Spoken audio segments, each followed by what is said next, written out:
to a lot of work to host this. And of course, I would like to thank the actors and the other equipment for organizing the Johnny monologues and the director. They put a huge amount of work into this presentation.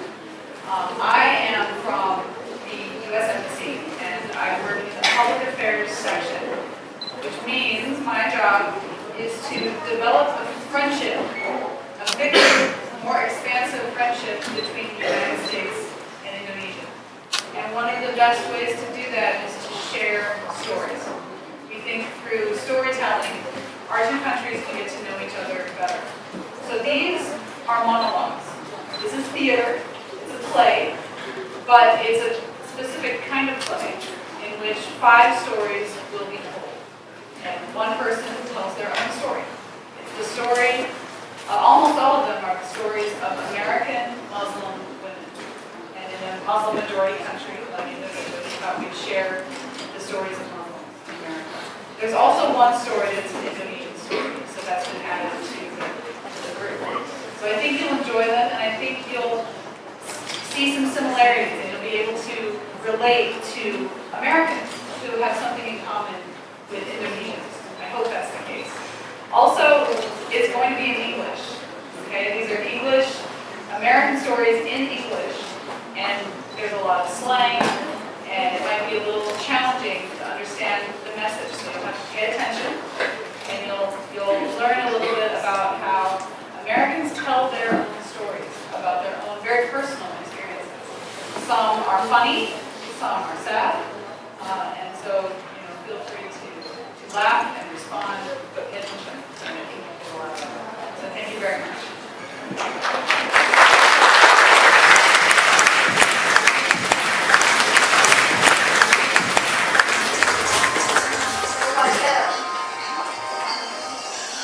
Ketika hijab semakin bebas digunakan tanpa dilarang, semakin banyak orang yang merasa khawatir dan paranoid berhadapan dengan hijab. Beberapa tahun yang lalu, aku pernah dirazia oleh polisi karena berjalan seorang diri di malam hari sepulang meliput sebuah berita di daerah pinggiran Jakarta. Agaknya saat itu mereka mengira aku perempuan kupu-kupu malam yang menyamar di balik hijab dan sedang menunggu pelanggan. Menunjukkan kartu persku, dan mereka tak juga percaya. Sampai akhirnya aku meminta mereka menelpon suamiku agar menjemputku di kantor polisi. Sebagai muslim, aku merasa aneh dengan cara mereka memandang hijab.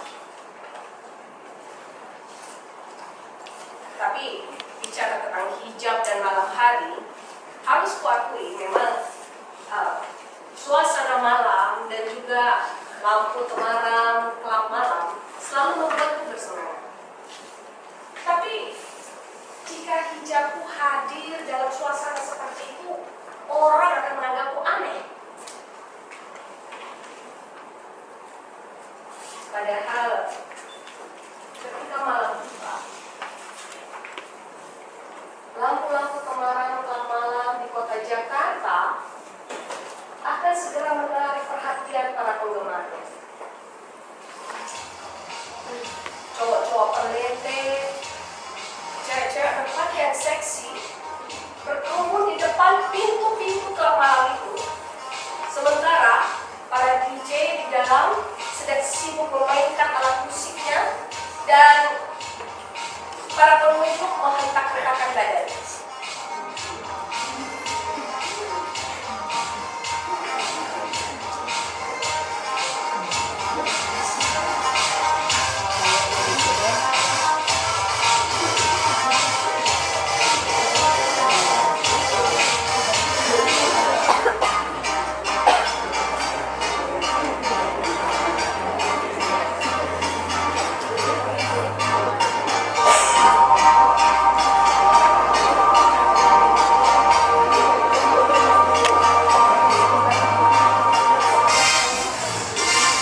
perhatian.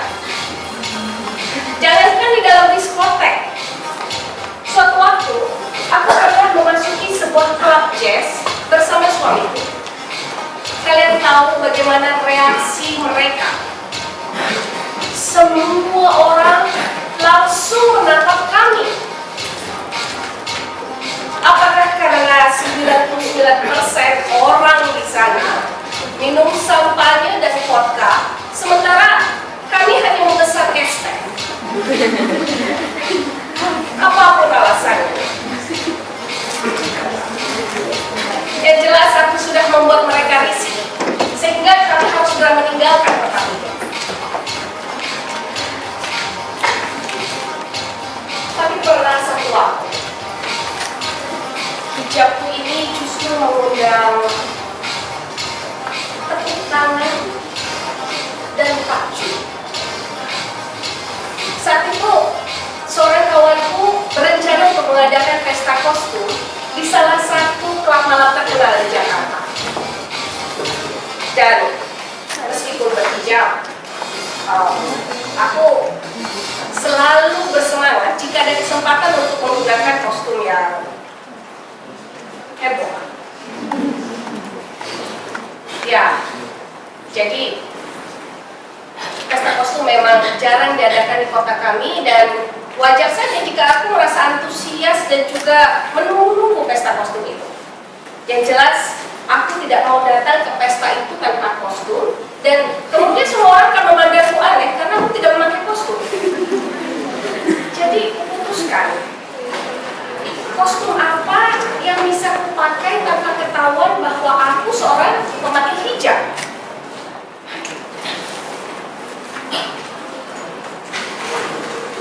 Saat itulah aku punya ide hebat. Kuputuskan, oke, sekali saja aku pakai hijab tanpa tanggung-tanggung. Jadi aku akan berperan sebagai teroris. Kukenakan burka hitam yang menutupi seluruh tubuhku kecuali mata. Kemudian kubawa senjata AK-47 palsu dan kuselipkan 4 buah bom mainan di pinggangku. Semua orang takjub. Kostum itu sukses besar. Semua orang heran dan tak seorang pun sadar bahwa aku benar-benar seorang hijabi.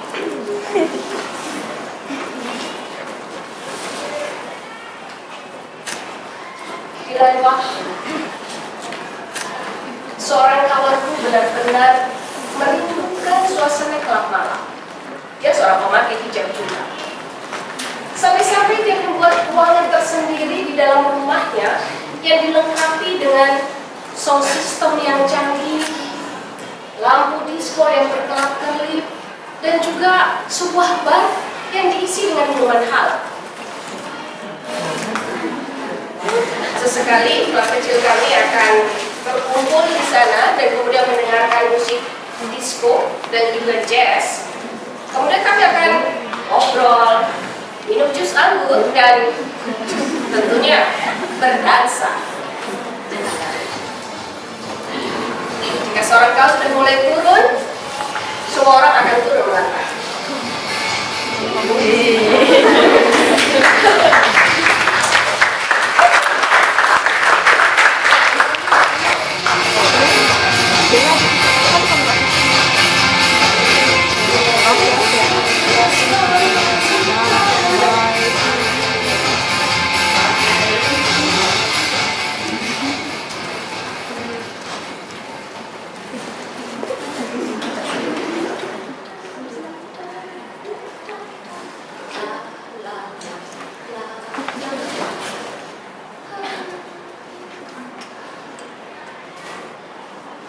Ketika semuanya usai, aku merasa puas, tapi juga merasa sedikit bersalah. Kami bersenang-senang memang, tapi aku juga merasa sedih. Di dalam klub malam kawanku itu Kami menciptakan dunia malam kami sendiri. Suasana malam yang kami inginkan, suasana malam yang kami sukai. Tapi di luar itu, orang-orang mungkin akan berpikir bahwa kami adalah sekelompok hijabi aneh. Jangan-jangan mereka bahkan berpikir bahwa kami telah melakukan perbuatan dosa. Sampai sekarang kukira orang masih sulit menerima jika seorang hijabi memasuki klub malam untuk tujuan apapun, entah untuk bekerja atau untuk bersenang-senang. Aku pernah meliput sebuah acara di sebuah klub malam di Jakarta. Dan sebagai wartawan, meliput acara di klub malam memang bukan sekali dua kali. Sering kali itu kulakukan. Tapi malam itu, ketika aku sudah siap untuk bekerja, siap untuk memasuki pintu klub malam itu, tiba-tiba aku ditahan oleh penjaga pintu klub itu.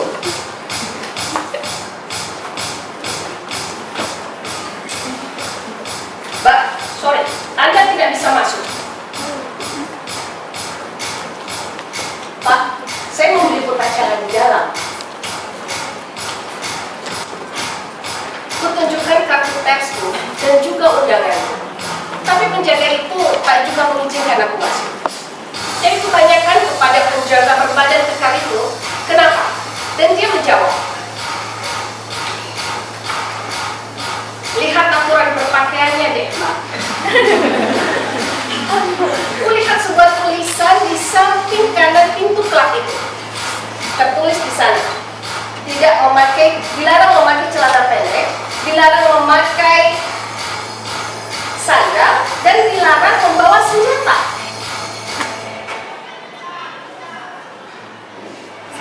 Senjata AK-47 jelas-jelas kutinggalkan di rumah. Jadi, kupikir apa karena celana jeansku? Jadi kutanyakan kembali kepada penjaga berambut klimis itu, Pak, apa karena celana jeans saya? Itu saya lihat orang keluar masuk pakai celana jeans. Penjaga itu jawab dengan ragu-ragu,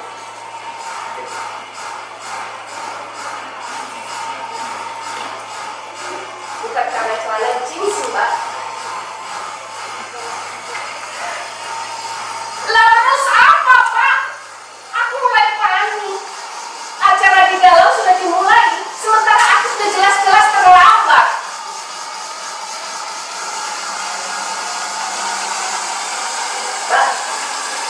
Mbak kan tahu, di dalam disediakan minuman haram.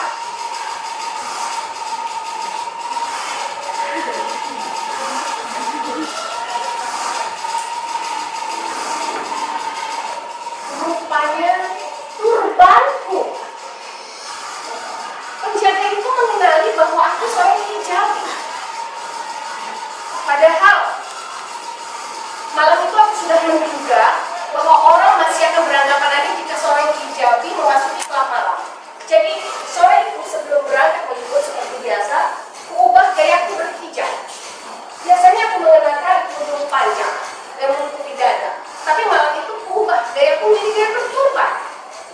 Melilitkan turbanku di sekeliling kepala. Kurasa orang hampir tak mengenali bahwa aku seorang hijabi. Dan kurasa aku tampil menarik. Tapi rupanya penjaga itu mengenali bahwa aku seorang hijabi. Dan tampaknya dia mengenali bagaimana tren hijab terbaru dan juga tahu bahwa turbanku ini adalah hit model di kalangan para hijabi pada saat ini. Dan sepertinya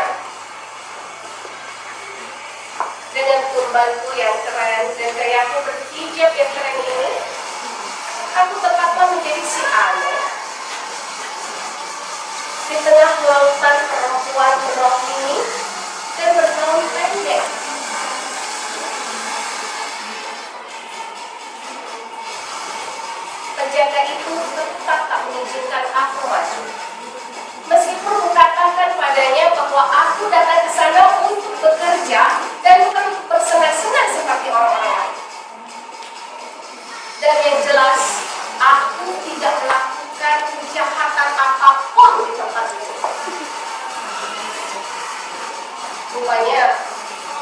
ketika hijab semakin banyak, semakin bebas digunakan, semakin banyak orang yang khawatir hijab akan disalahgunakan.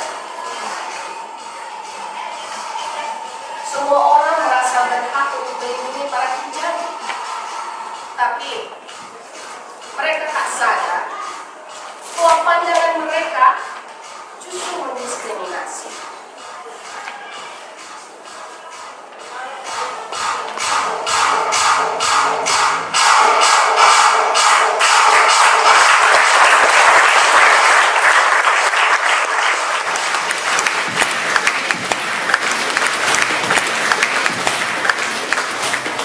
Sungguh menakjubkan. Bagaimana tubuh kita bisa menua hanya dalam beberapa saat? Apakah itu karena kesalahan-kesalahan yang telah kita perbuat?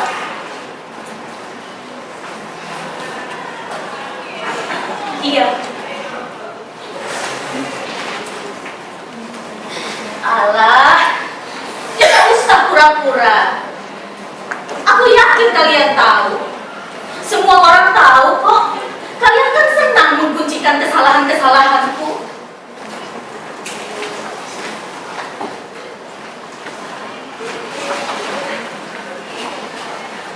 Kalian tidak tahu kalau aku telah menghilang selama 1 tahun. Kalian betul-betul tidak tahu. Baik, aku beritahu. Selagi kalian masih bisa melihatku sebagai manusia yang normal. Kalian tahu tidak? Kalau semua orang membicarakan sesuatu yang buruk tentang diriku, aku punya hak untuk menceritakan siapa aku dan bagaimana aku yang sebenarnya, bukan?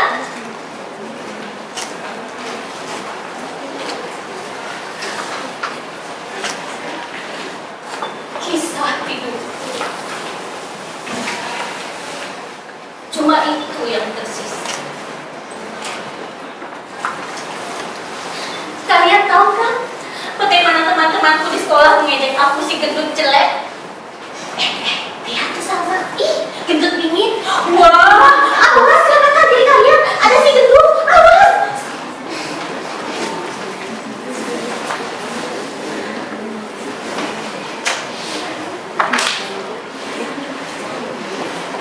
Ketika pertama kali aku mengenakan hijab, aku berharap semua ejekan-ejekan itu berhenti.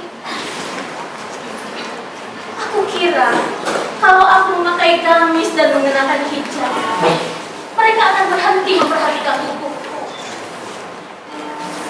Tapi masih saja mereka mengejekku. Aku juga bisa ngejek perempuan-perempuan di sekolah. Senang sekali menjadi pusat perhatian dan memusatkan perhatian pada gaya-gaya yang lagi tren. Mereka semua bermimpi bahwa suatu hari nanti mereka akan menggelar pesta pernikahan sebesar pesta pernikahannya Raffi Ahmad dan Iki. Mereka sadar betul dengan payudara yang disungkup-sungkan, tubuh yang rapi, bokong yang ditonjol-tonjolkan, yang pastinya akan mengundang pikiran cowok-cowok yang berpikiran mesum. Tentu saja mereka protes ketika cowok-cowok itu menggoda mereka, tapi itu semua palsu. Kalian bisa dengar apa kata mereka? Kemarin si John bilang bodiku seksi loh. Terus si Boy bilang bokongku bohai. Karena banyak ya cowok-cowok yang menggoda aku.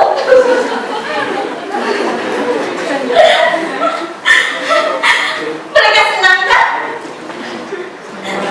Kalau mereka tidak senang, kenapa mereka mengumumkannya ke seluruh dunia? Masa bodoh.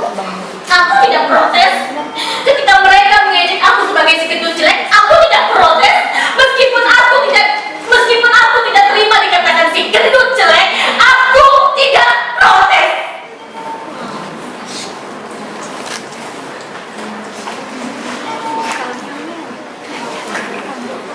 pernah suatu ketika aku melihat tubuhku di depan cermin. Aku perhatikan tubuhku yang lengan, pipiku yang kembang tanpa riasan. Aku tidak sanggup terbayang apa yang selama ini orang katakan tentang dirinya.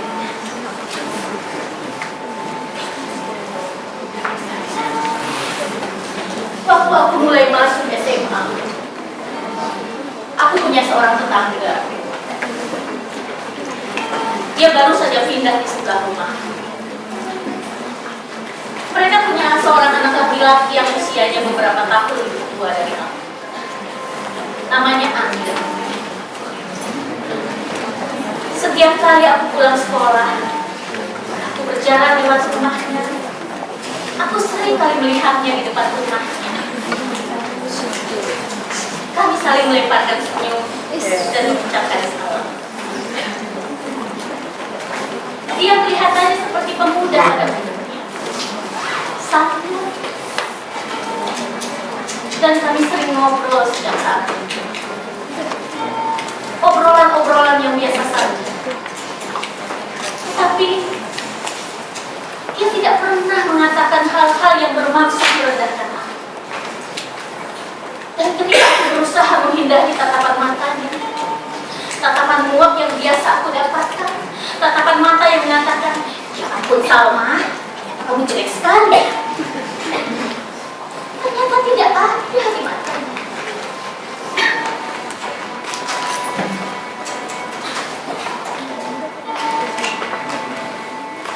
Waktu itu adalah masa-masa yang sulit buat kami.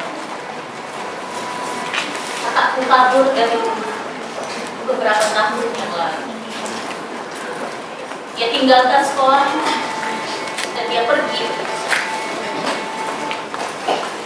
Lantas, peduli amat. Aku berhenti mempedulikan apa yang orang-orang bilang bagaimana seharusnya muslimah sejati harus bersikap. Lagi pula mereka tahu apa?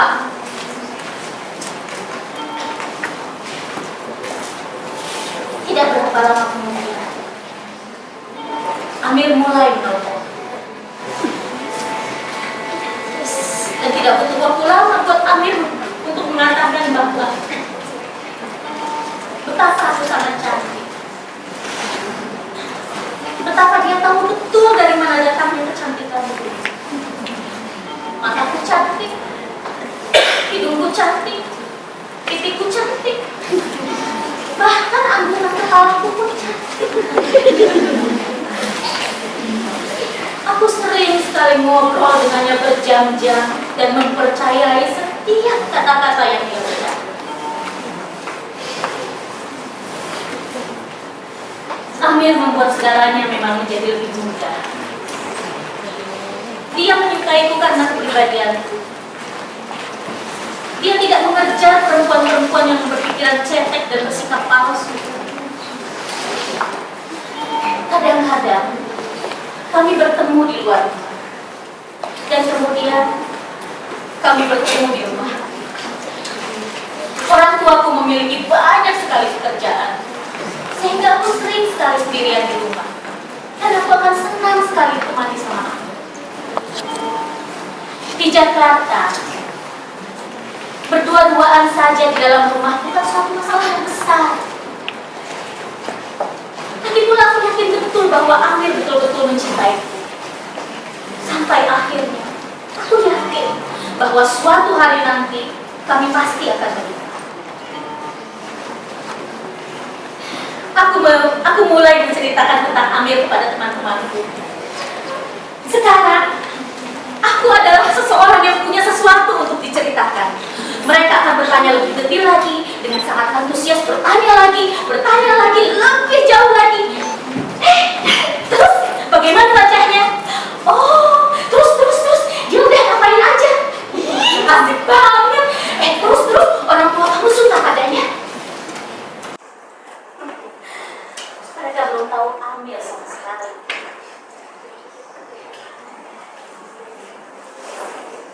Waktu pertama kali Amir mulai menyentuh,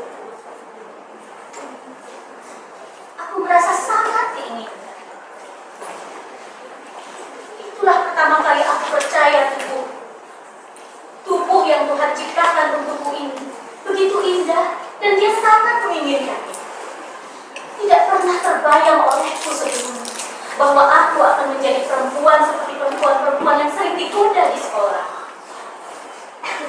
Jadi kalau aku merasa tersanjung, kalian pikir itu mengada-ada?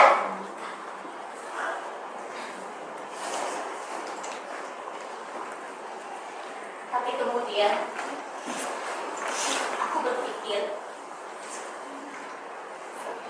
sering kali aku memikirkan bahwa ada yang salah dengan perbuatan kami, bahwa perbuatan kami salah. Tapi Amir terus meyakinkan aku. Dia bilang, aku ini adalah perempuan yang baik-baik. Semua orang tahu bahwa aku ini adalah perempuan yang baik-baik karena aku sering pergi ke masjid. Jadi tidak akan ada orang yang curiga. Karena itu tidak ada yang perlu ditakutkan. Tapi pula aku betul-betul yakin bahwa Amir betul mencintai. Dia bisa saja kan memilih perempuan yang lain, tapi dia memilih aku. Tapi kemudian Kak Jamila berkata bahwa ada sesuatu yang berbeda pada diri. Kak Jamila adalah perempuan yang sangat baik hati. Dia begitu bangga padaku ketika pertama kali aku mengenakan hijab, sementara teman-temanku yang lain belum mengenakan. Dan dia begitu senang padaku karena wajahku bercahaya. Tapi pada saat itu dia bilang, cahaya di wajahku tidak lagi seterang dulu.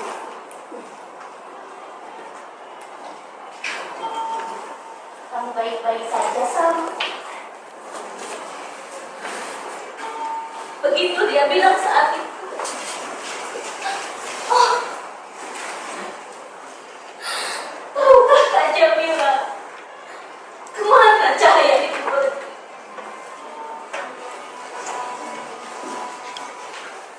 Lalu, aku terlambat datang bulan. Aku bilang pada Amir, Amir, mungkin kita harus berhenti melakukan perbuatan ini. Ini tidak benar. Tapi Amir tidak mau mendengarkan aku. Dia menelponku lagi, dia menghubungi aku lagi, mendatangi aku lagi dan berkata, oh Salma, hanya satu malam saja. Satu malam lagi. Hanya kau dan aku. Aku mencintaimu. Aku membutuhkanmu.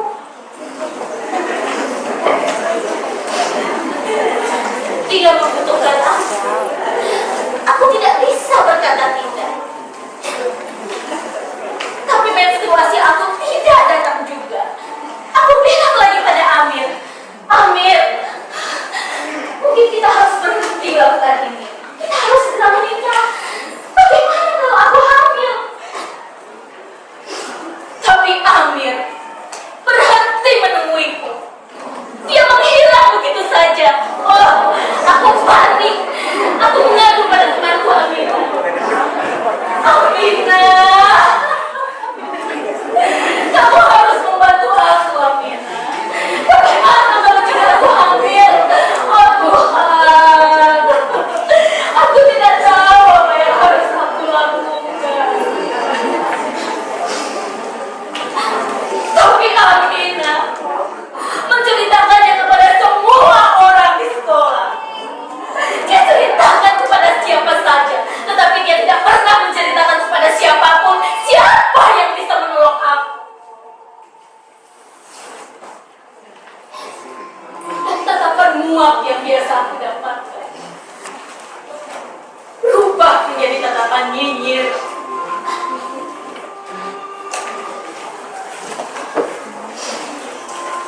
Kedua orang tuaku akhirnya tahu. Sepertinya ada kekecewaan yang dalam pada diri ayah. Dia tidak marah. Dia tidak berteriak. Dia hanya tidak menatapku ketika dia berkata, aku harus pergi. Aku harus pergi untuk beberapa lama. Dan dia pergi ke luar negeri selama beberapa bulan. Dan ibu, dia berkata, oh Salma, kenapa kamu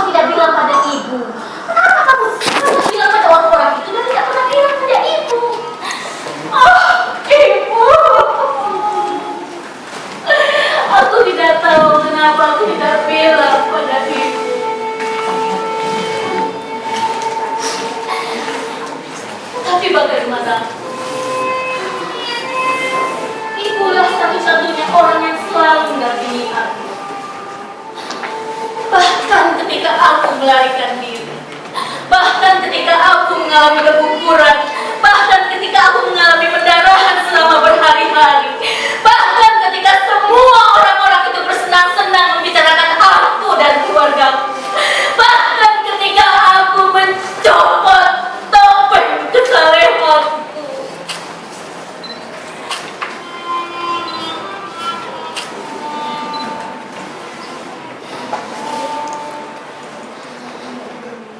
Dan kalian tahu, kalau suatu hari nanti Amir datang padaku dengan wajah soal ini, dan dia bilang bahwa dia mau menikahi, aku akan bilang padanya, aku tidak butuh laki-laki sok suci seperti kamu. Kamu tidak bertanggung jawab, kamu bajingan.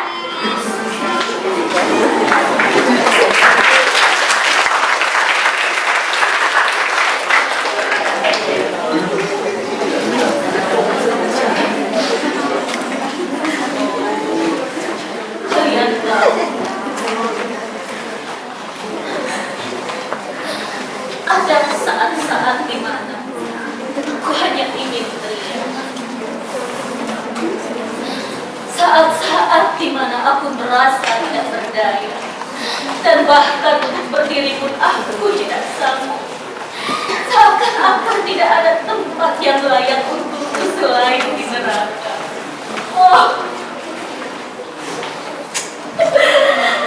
apakah Tuhan akan mengampuniku?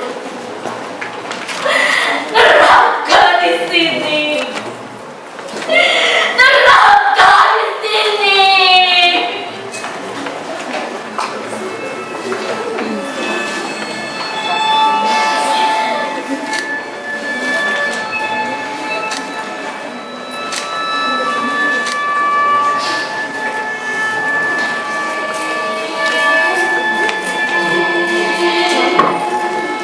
Kalian tahu,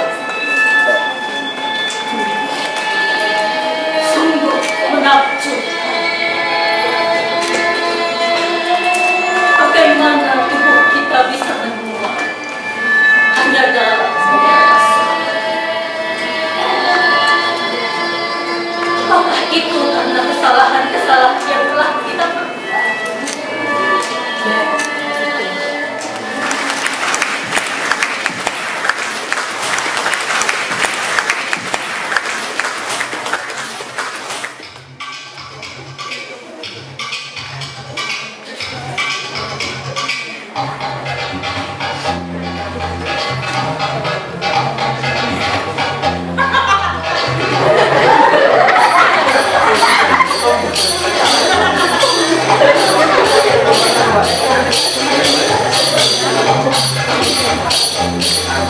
Ada banyak kisah lucu yang kualami dengan hijab. Kisah ini terjadi 5 tahun yang lalu. Waktu itu aku duduk di kelas 3 SMA dan di akhir semester, aku dan teman-temanku tentunya sedang sibuk mempersiapkan diri untuk menghadapi ujian nasional.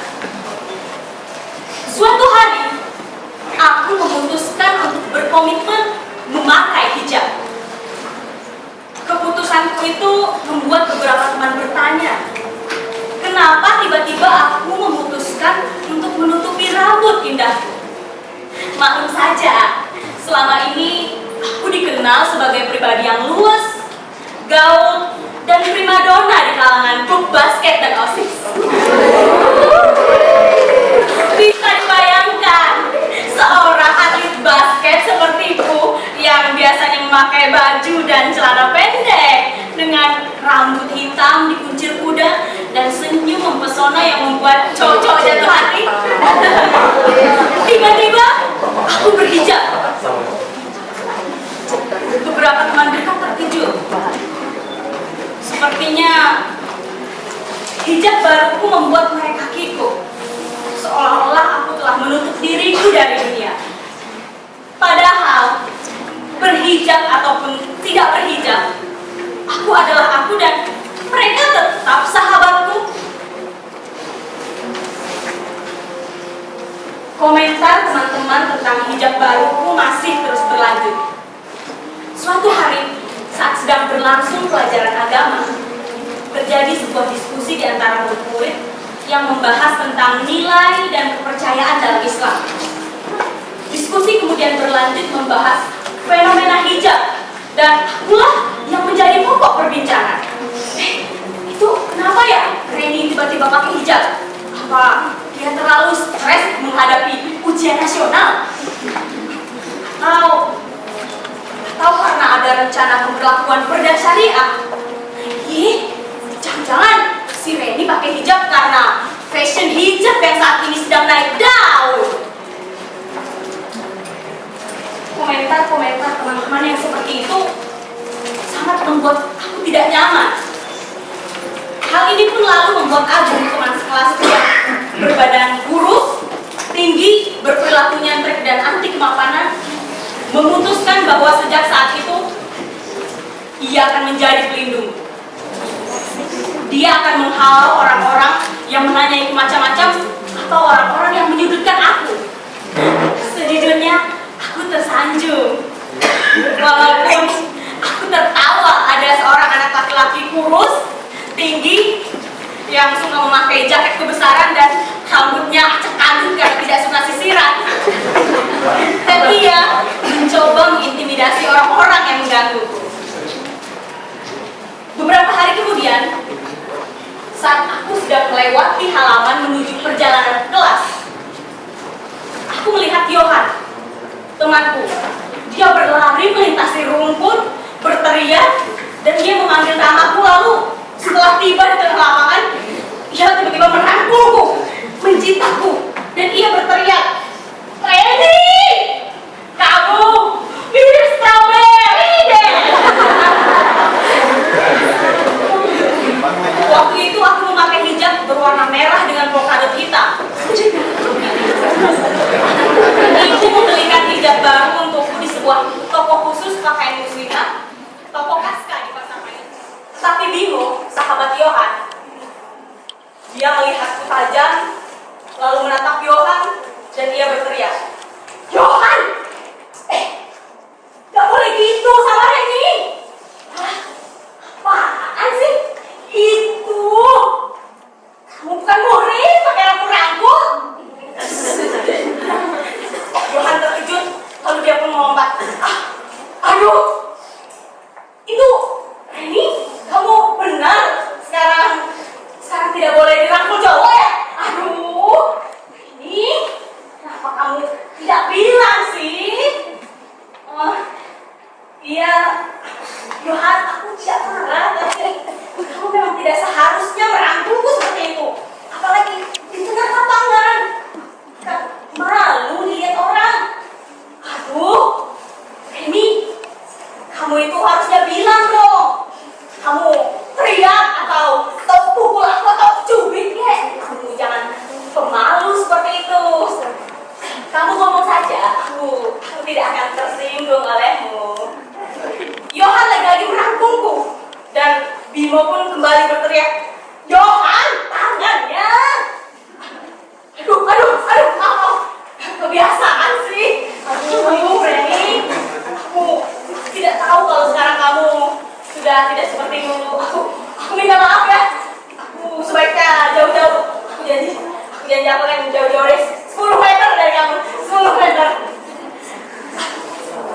Yohan. Aku sama sekali tidak menyangka reaksi Yohan, dan pada saat itu aku tertawa karena melihat wajahnya yang lucu kalau sedang panik. Tapi kemudian Yohan mengatakan hal yang tidak kuduga. "Reni, mulai saat ini kamu jangan takut. Aku akan menjadi pelindungmu. Aku akan melindungimu dan menghalau kaum laki-laki yang akan mendekatimu dalam jarak 10 meter. Aku berpikiran sejenak tentang keputusan Yohan yang sepertinya familiar itu. Yohan, sepertinya kamu harus bilang pada Agung, karena Agung yang sudah berjanji akan menjadi pelindungku.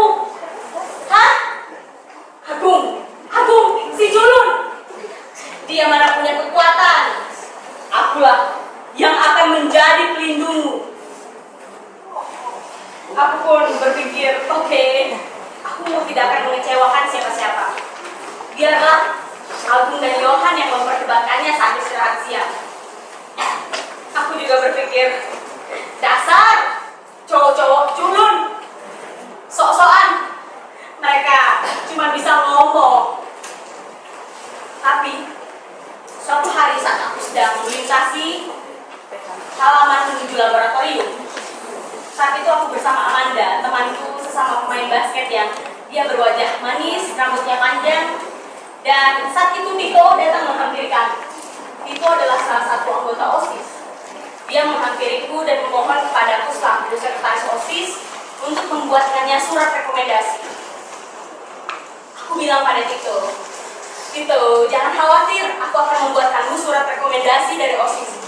Kamu pasti bisa ke luar negeri. Tito pun dengan bahagianya dia tertawa dan berterima kasih kepadaku karena dia sangat menginginkan program kepemimpinan yang akan diberangkatkan ke luar negeri itu. Saking girangnya, Tito kemudian merangkulku di depan Amanda dan di depan teman-temanku yang lain. Tito, melihatnya yang sangat polos, aku pun ikut senang. Tapi kemudian, saat aku selesai kelas, aku mendapati di depan kelas ada beberapa temanku yang berdiri, berkumpul, mereka berbisik-bisik. Siswa-siswa itu, aku melihat di antaranya ada Agung dan Johan. Aku pun menyapa mereka. Hei, kalian ngapain di sini? Serius benar sih wajahnya. Agung pun menjawab dengan nada tegas yang seakan hendak mengatakan, kami adalah para pelindungmu. Siapa yang merangkulmu? Kami sudah mendengarnya. Aku sama sekali tidak tahu apa yang dibicarakan oleh Agung dan teman-temannya saat itu. Kalian ini ngomong apa sih? Aduh, kamu itu tidak usah menutup-nutupi. Kami sudah dengar bahwa tadi ada cowok yang merangkulmu.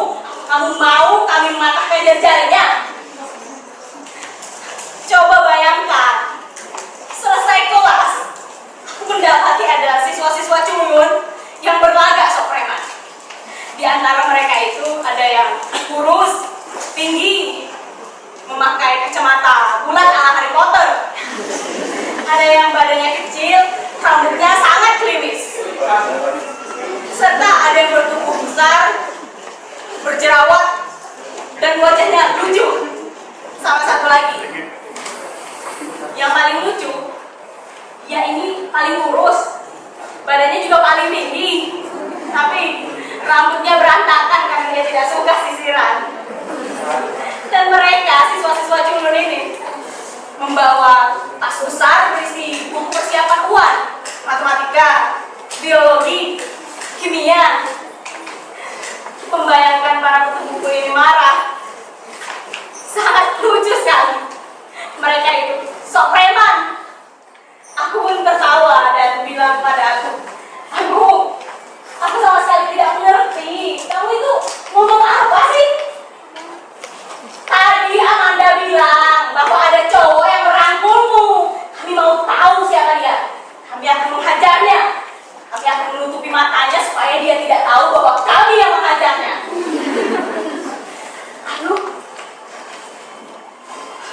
aku baru sadar mereka membicarakan Tito. Kasihan tuh anak. Aduh, Bung, teman-teman, itu sepertinya kalian membicarakan Tito. Ini hanya salah paham. Jangan main kekerasan begitu. Kalian tidak usah anggap serius lah. Tito kan orangnya memang sangat polos, seperti tidak tahu saja. Tidak usah main kekerasan ya. Tidak. Tito itu sudah kurang ajar. Dia tahu kamu pakai hijab masih dirangkul-rangkul. Aduh, teman-teman, Tito memang suka begitu. Dia itu sangat polos, tapi dia kan sangat baik. Tidak usah. Untuk apa menghajar Tito? Benar, tidak usah. Kalau begitu, kami akan mengancamnya saja. Jangan. Mengancam pun tidak usah. Kekerasan tidak usah.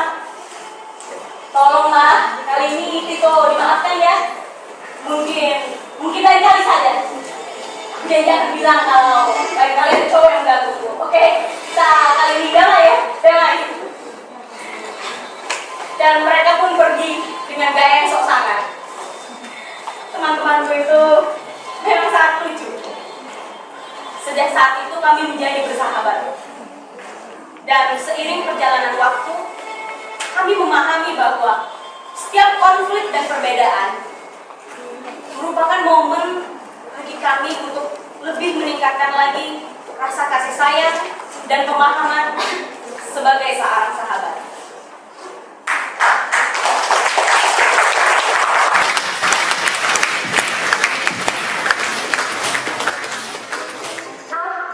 Ini sebuah cerita, tapi ini bukan ceritaku, melainkan cerita seorang perempuan berhijab yang lain. Aku menceritakannya karena aku pikir dia jangan pernah mau menceritakannya. Dia itu seorang perempuan berhijab yang sangat pemalu. Kalian tahu kan, perempuan berhijab yang pemalu, pendiam, tidak senang bergaul, dan selalu menunduk ketika berjalan. Nah, seperti itulah dia. Namanya Nurmala. Aku dan teman-teman mengenalnya di sekolah. Ya, tapi hanya sebatas kenal. Karena kami tidak pernah berbicara, bercanda, berjalan bareng, atau bahkan bertegur sapa sekalipun. Hampir tidak pernah. Kalau kami mengerjakan tugas secara berkelompok, dia memilih sendirian. Kalau kami membuat sebuah acara di sekolah, dia sibuk belajar di perpustakaan sendirian.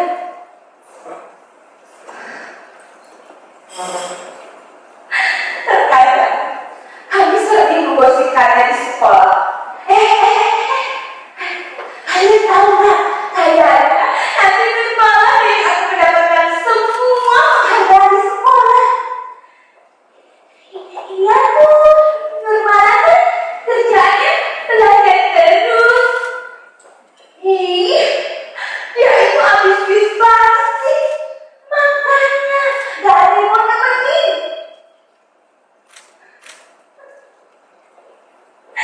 Dan masih banyak lagi percakapan tentang Nurmala yang lain.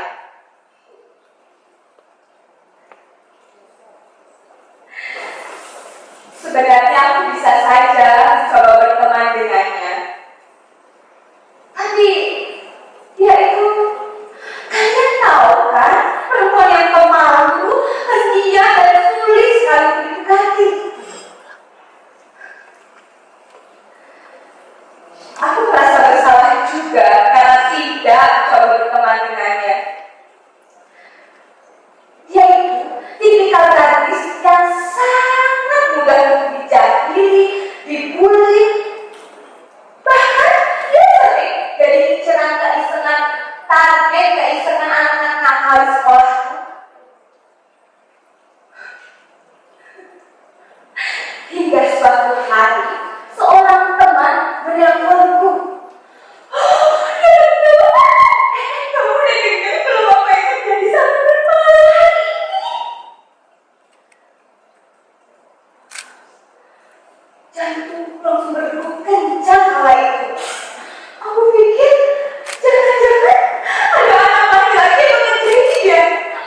bule SMA yang dipukul atau si perempuan berhijab yang memukulinya. Daripada begitu, mereka memutuskan untuk menonton kejadian itu. Sejak saat itu, preman itu tidak pernah muncul di pasar lagi.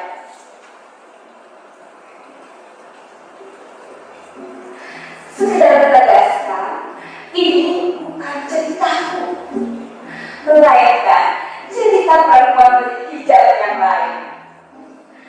Dan aku pikir kisah ini bisa saja dialami oleh semua orang, bukan hanya perempuan berhijab, tapi perempuan tidak berhijab pun bisa merasakannya. Karena hijab bagaimanapun hanya sebuah pakaian.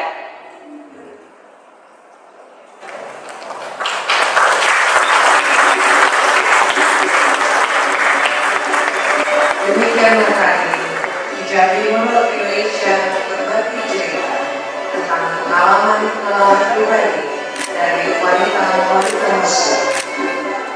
Izinkan saya, Dewi Lalu, untuk memperkenalkan para pemain ibadat kami.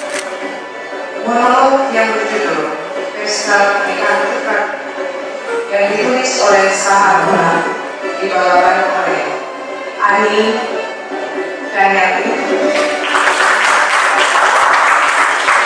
Kemudian monolog Hijabi Malam yang ditulis oleh penulis Indonesia Laila Ahmad dibawakan oleh Rosida Irsa.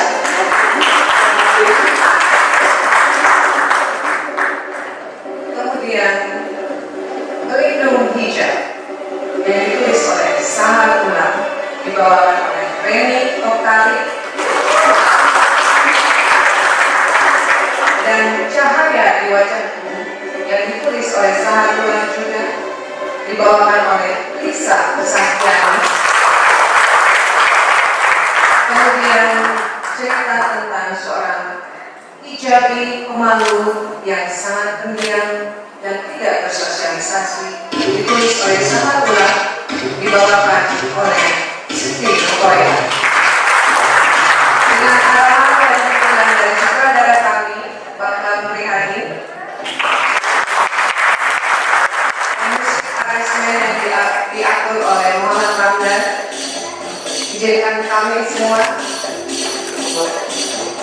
untuk mengucapkan terima kasih kepada ibu bapak sekalian.